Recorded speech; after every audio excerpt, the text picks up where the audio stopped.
안녕하세요. 저는 장애인 부모 인파워링 교육 강의 중에 비장애 형제 자매에 관한 강의를 맡은 캘리포니아 주립대학교 특수교육학과의 정우식 교수입니다. 저희가 지난 1강에서는 그 비장애 형제 자매에게 미치는 영향과 그 비장애 형제 자매의 그 심리적 특성에 대해서 배워보았습니다. 오늘의 두 번째 강의는 그럼 이 장애 형제 자매, 비장애 형제 자매들에게 어떻게 우리가 서비스를 제공할 수 있는지, 가족 지원이라는 그 프로그램에 대해서 좀 더 배워보도록 하겠습니다. 그 장애 아동을 그 양육하는 가족은 그 경제적인 그 부담 외에도 그 장애 아동의 그 미래에 대한 불안과 더불어서 그 사회적 고립과 그 부정적인 정서 경험뿐만 아니라 가족 갈등을 그 겪음으로써 많은 스트레스를 받을 수가 있습니다. 그 최근에 장애 아동에 대한 그 개입은 기존의 아동 중심, 장애 아동의 그 중심의 그 접근 방법에서 아동에 대한 그 총체적 접근인 가족 지원, 그 family support로 변화가 되어지고 있습니다. 이러한 경향은 그 미국의 그 장애인 교육법에 잘 나타나고 있습니다. 특히 장애 아동에게 그 제공하는 그 프로그램에 장애 아동의 그 치료와 교육 이외에도 가족 지향적 접근을 시도하고 있다고 볼 수 있겠습니다. 미국도 발달장애에 대한 국가 주도의 그 가족 지원은 그 1990년대 후반에 와서야 그 본격적으로 이루어졌다고 볼 수 있습니다. 그러나 가족을 위한 그 다양한 그 비공식적 그 자원도 또한 증가하는 추세이고, 가족 지원의 그 중요성이 점차 강조되어 그에 상응하는 그 정책이라든지 그 경제적 지원이 이루어지고 있습니다. 즉 미국의 그 장애 아동에 대한 그 개입의 가족 지원 방향은 가족 중심적인 접근으로 변화되고 있다고 말씀을 드릴 수가 있겠습니다. 이 가족 중심이라 하면은 뭐 부모님이라든지 비장애 형제 자매, 뭐 할머니 할아버지, 그 가족에 따라서 이제 그 가족 구성원에 따라 달라지겠지만 어쨌든 그 가족 중심적인 접근으로 발전을 하고 있습니다. 가족 지원은 그 1980년대부터 그 사용되기 시작한 그 용어로서 가족 체계를 강화하고 유지하기 위해서 제공되는 그 모든 활동, 특히 가족이 자녀의 그 장애를 이해하고 조정할 수 있도록 도와주는 것을 의미합니다. 이것은 그 부모님만 한정되어 있는 것이 아니라 비장애 형제 자매 또한 포함이 되어져 있습니다. 이는 가족이 그 장애 자녀를 그 양육하면서 해결해야 할 많은 그 스트레스와 그 문제들을 가족 스스로 해결해서 삶의 질을 높이고 가족 기능이 원활할 수 있도록 지원하는 것을 말합니다. 특히 가족 지원은 가족 구성원 중에 그 부모를 대상으로 이루어지는 경우가 많은데요. 전문가 중심의 그 일방적인 그 중재보다는 그 부모의 그 의사결정과 요구를 존중하는 방식으로 이루어지고 있습니다. 그 장애 아동에게만 그 초점을 둔 프로그램이 아니라 가족 구성원 모두, 비장애 그 형제 자매를 포함한 가족 구성원 모두를 위한 다양한 형태의 그 교육과 복지 프로그램이어야 한다고 가족 서비스는 이제 이렇게 가족 지원 서비스는 이렇게 그 정의를 하고 있습니다. 장애 아동의 그 가족은 가족 환경에 따라서 다양한 요구를 가지고 있습니다. 이러한 요구는 그 아동의 그 발달에 따라 지속적으로 일어날 수 있으므로 어느 한 시점에서 해결되는 것이 아닙니다. 따라서 장애 아동의 그 가족은 그들이 가지고 있는 그 자원과 강점을 찾고 그 스스로 문제를 해결할 수 있는 역량을 그 강화시켜서 그 가족의 기능을 원활하게 유지해야 하는 것이 중요하다고 할 수 있겠습니다. 두 번째로는 이제 가족 지원의 그 목적. 그러면 왜 가족 지원이 중요한가에 대해서 한번 살펴보도록 하겠습니다. 최근 그 장애 아동의 그 출현은 급격하게 아주 증가하고 있는 추세입니다. 그 사회와 국가가 장애에 대한 그 책임을 지는 방향으로 인식의 그 전환이 이루어지고 있는 경향이 있습니다. 이는 가족 지원 서비스가 장애 아동의 그 어려움을 해결할 뿐만 아니라 국가적으로도 여러 측면에서 효율적이라는 공감대가 형성이 되고 있기 때문입니다. 가족 지원의 그 궁극적인 목적을 가족에게 그 능력을 주고 힘을 실어주는 것이라고 제가 좀 전에 말씀드렸는데요. 즉 직접적인 그 서비스 제공 자체를 뛰어넘어서 전문가가 그냥 주는 그 직접적인 서비스뿐만 아니라 서비스를 받는 그 발달지체 영유아 가족의 내적 역량을 강화할 수 있도록 하는 것을 말합니다. 이러한 가족 지원의 목적을 5가지 측면에서 설명하자면요. 가족에게 그 능력을 주고, 두 번째는 가족에게 힘을 실어주고, 세 번째는 강화하고, 네 번째는 가족의 그 능력, 그리고 5번째는 가족 기능 지원 및 강화 등입니다. 가족에게 능력 준다는 것은 가족 구성원의 그 요구나 기대에 충족되는 자원들을 동원하기 위해서 새로운 능력을 학습하고 그 잠재된 그 능력을 발휘할 수 있도록 기회를 제공하는 것을 의미합니다. 가족에게 그 힘을 실어준다는 것은 가족의 이해를 반영하는 그 행동이라든지 신념을 의미합니다. 강화하기와 촉진하기는 가족에게 힘을 실어주는 것에 대한 이해를 높이기 위해서 행동의 그 긍정적인 측면이라든지 그 순양적인 측면을 강조하고 촉진하는 것을 의미합니다. 가족의 능력은 가족 기능 수행을 충족시키기 위해서 자원들을 동원하기 위해서 그 사용되는 그 지식이라든지 기술, 재능 등을 의미합니다. 마지막으로 가족 기능 지원 및 강화는 가족의 요구를 충족시키기 위한 그 자원으로서 더욱 확장된 그 범위의 지역사회 사람과 지원의 그 활동을 강조하고 있습니다. 장애 그 아동 주위의 그 소규모 지역사회뿐만 아니라 좀 더 확장된, 좀 더 넓혀진 그 범위의 지역사회의 그 사람들과 지원의 활동을 강조하고 있습니다. 그래서 이럼으로써 가족들과 그 장애 아동이 적극적으로 우리 커뮤니티에 참여할 수 있도록 도와주는 것을 의미합니다. 따라서 가족 지원은 가족이 가지는 그 자원을 최대한 활용하여서 가족의 기능을 강화할 수 있는 방향으로 접근해야 하며 가족의 그 다양한 그 요구에 따라서 그 서비스를 또한 계획하고 제공할 때에 가장 효율적이라고 할 수 있겠습니다. 아울러 가족 지원 프로그램의 그 다양화 등이 필수적인 그 요소라고도 할 수 있겠습니다.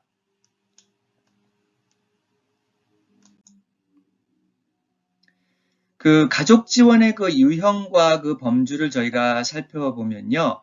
그 학자들의 그 관점에 따라서 그 공식적인 지원과 또 비공식 지원, 또 직접적인 서비스와 간접적인 서비스, 또 프로그램 내용 등으로 다양하게 그 분류될 수가 있습니다. 지원의 그 범주와 중첩되기도 합니다. 그래서 먼저 그 가족 지원의 그 유형과 관련해서 공식적인 지원과 그 비공식적인 지원이 어떻게 다른지에 대해서 한번 살펴보도록 하겠습니다. 공식적인 지원은 전문가들에게 받는 것을 그 공식적인 지원이라고 합니다. 의사라든지 교사, 사회사업가, 치료사 등이 전문가 및 학교나 병원, 국가기관을 통해서 공식적으로 조직화된 지원을 받는 것을 의미하고요. 그 비공식적인 지원은 그 일상생활의 그 여러 측면에서 지원을 제공하는 것을 말합니다. 예를 들어서 가족이라든지 친척, 친구, 이웃 등의 그 개인적인 지원이라든지 그리고 종교기관, 철치라든지 또 사회활동, 사회단체, 예를 들어서 그 지역사회에 있는 한미특수교육센터라든지 이런 그 사회단체 등을 통해서 지원받는 것을 간접적인, 직접적인 지원이라고, 비공식 지원이라고 저희가 얘기를 할 수 있겠습니다. 그리고 전문가가 그 가족에게 제공하는 그 내용 중에는 또한 그 정보라든지 조언이라든지 그 정서적 지원, 또 가족이 그 프로그램과 전문가에게 그 제공하는 그 내용 중에는 뭐 기금 조성이라든지 뭐 기관 선전, 정보 수집 이런 것들이 있을 수 있겠고요. 가족이 그 프로그램의 그 연장으로 그 아동에게 제공하는 것들 중에는 뭐 가정과 학교에서의 그 직접 교육 등이 있겠죠. 또 가족과 전문가가 함께하는 내용 중에는 뭐 교육 계획이라든지 함께 세우는 뭐 교육 계획, 뭐 IEP 예를 들어서 또 평가, 훈련, 토론, 뭐 협력 교수 이렇게 네 가지로 또 구성이 될 수가 있습니다. 가족 지원은 또한 그 직접적 서비스와 간접적 서비스로도 나누는데요. 그 직접적 서비스는 가족 상담이라든지 뭐 양육 상담, 뭐 주간 보호, 뭐 부모 교육, 가족 기능 강화 프로그램, 가족 캠프, 부모 역할 훈련, 뭐 형제 자매 지원 프로그램, 뭐 장애 형제 기능 강화라든지 가족 지지 체계 지원이라든지 가족 관계 증진 프로그램이라든지 뭐 또 자녀 양육 기술, 뭐 가족 통합 지원, 뭐 가정 도우미, 뭐 쉼터 제공, 뭐 부모 여가 활동 프로그램 이런 것들이 있습니다. 그리고 간접적 서비스에는 장애 아동을 부양하는 그 수당이라든지 뭐 장애 수당, 의료비 지원, 교육비 지원, 주택 보급, 뭐 또한 조세 감면, 뭐 이용료 감면, 또한 공교육의 의무 교육 등이 간접적 서비스로 분류가 될 수 있겠습니다.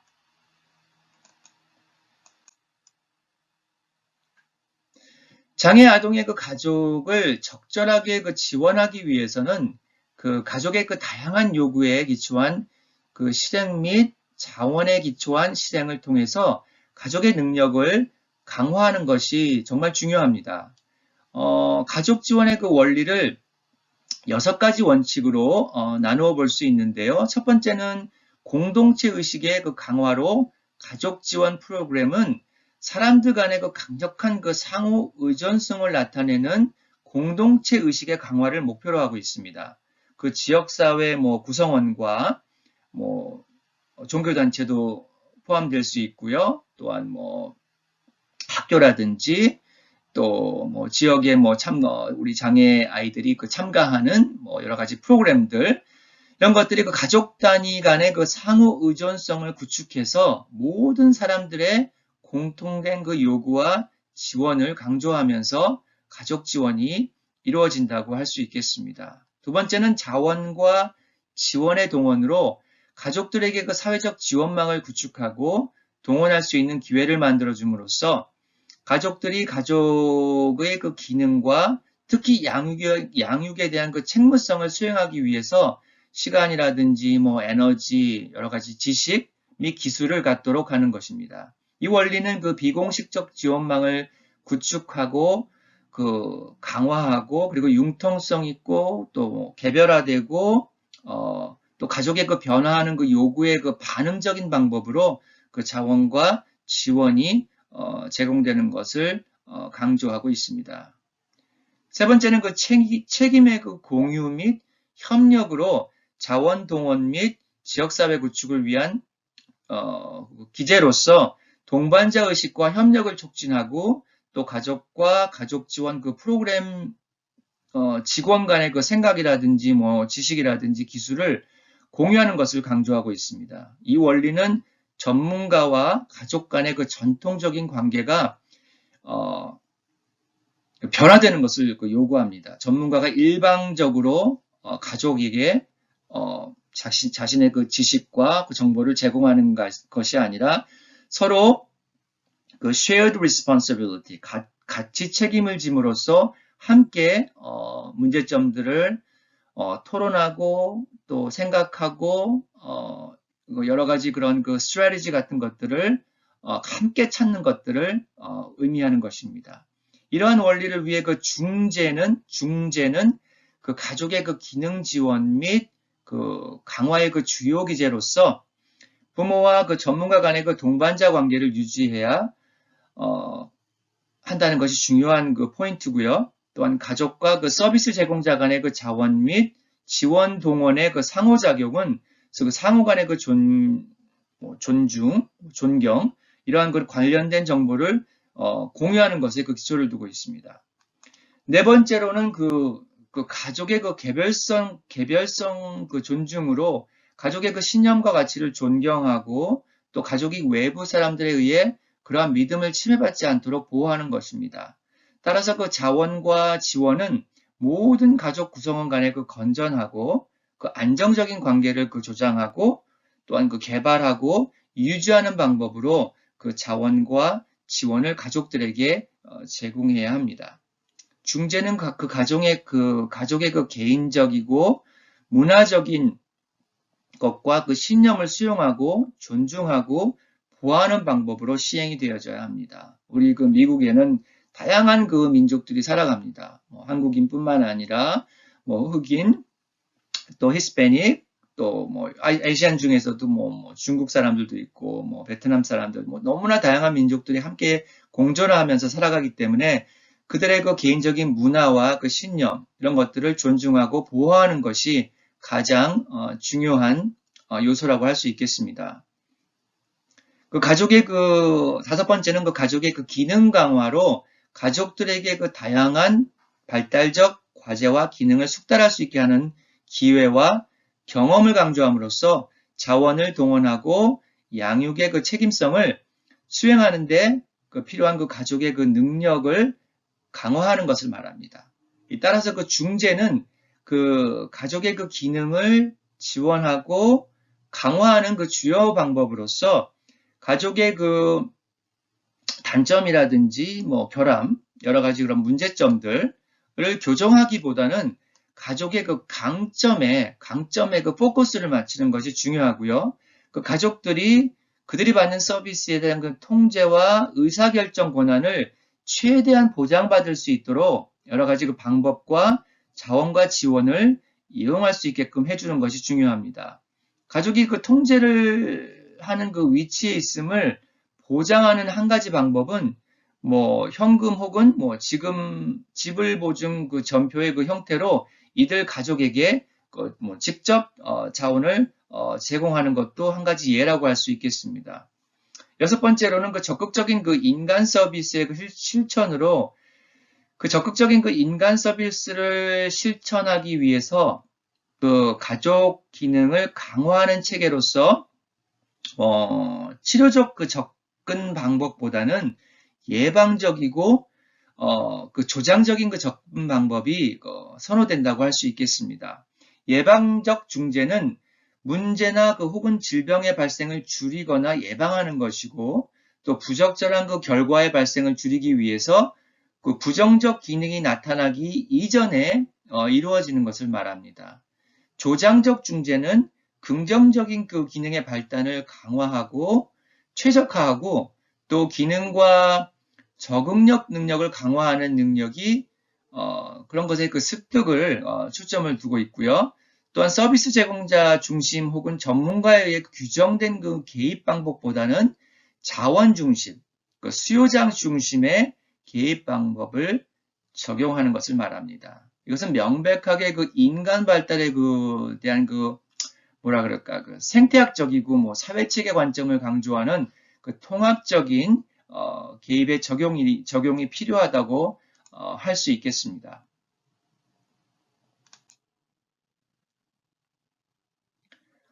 가족 지원 프로그램의 그 구성 요소를 보면요. 6가지 요소가 또 있는데요. 첫째로는 가족 강화 철학을 기반으로 한다는 것입니다.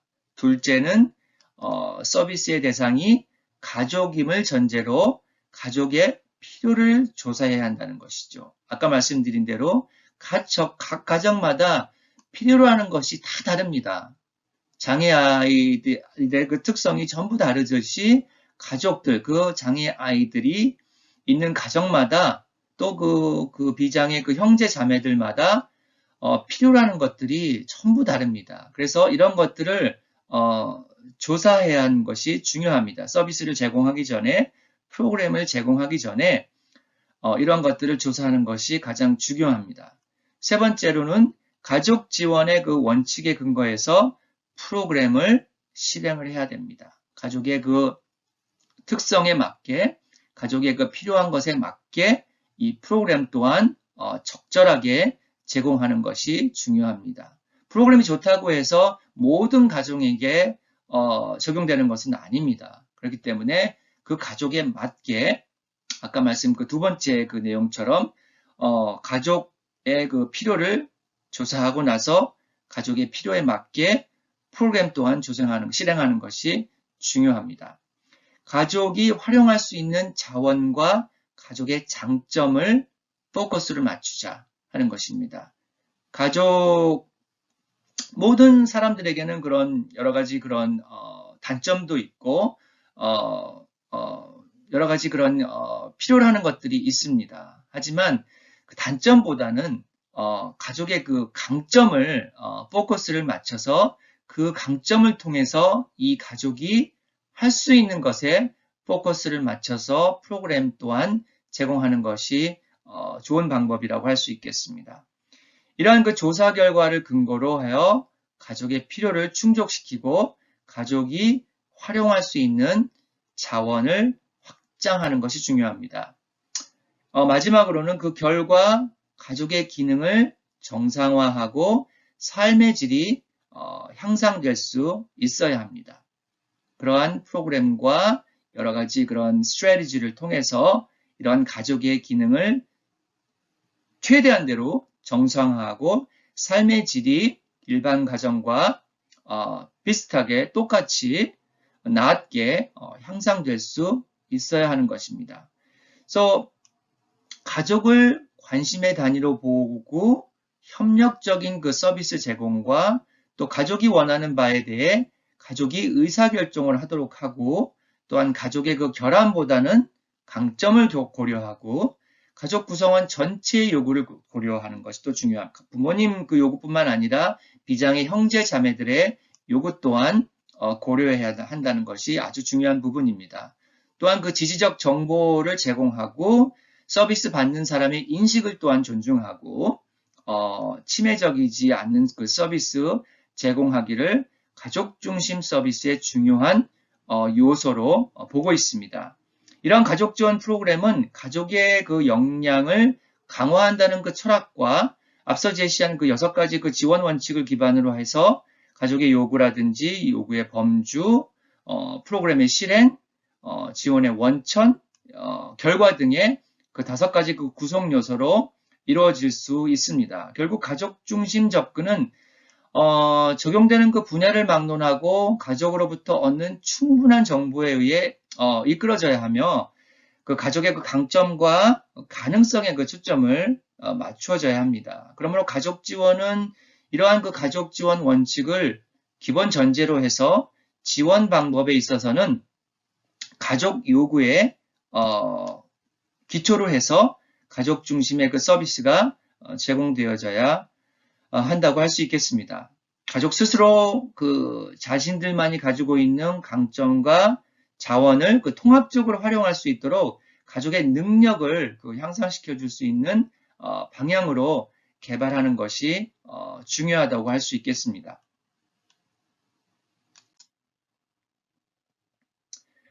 지금까지 그 살펴본 그 가족 지원의 그 목적을 종합해 보면요. 그 가족 지원 모델의 그 기본적인 철학은 그 긍정적인 그 인간관에서 그 출발을 합니다. 긍정적인 인간관. 또한 모든 사람에게 내재되어 있는 잠재력을 지지하고 긍정적인 성장을 할 가능성이 강화된다고 보는 것이고요. 또한 이런 것은 그 장애에 대한 시각을 그 병리적 관점에서 강점 지향적 관점으로 전환하는 것을 의미합니다. 강점 관점에서 중요한 실전의 그 특징은 장애인 자신이라든지 가족 그리고 그들의 지역에 존재하는 자원을 발견하도록 돕는 역할을 강조한다는 것입니다.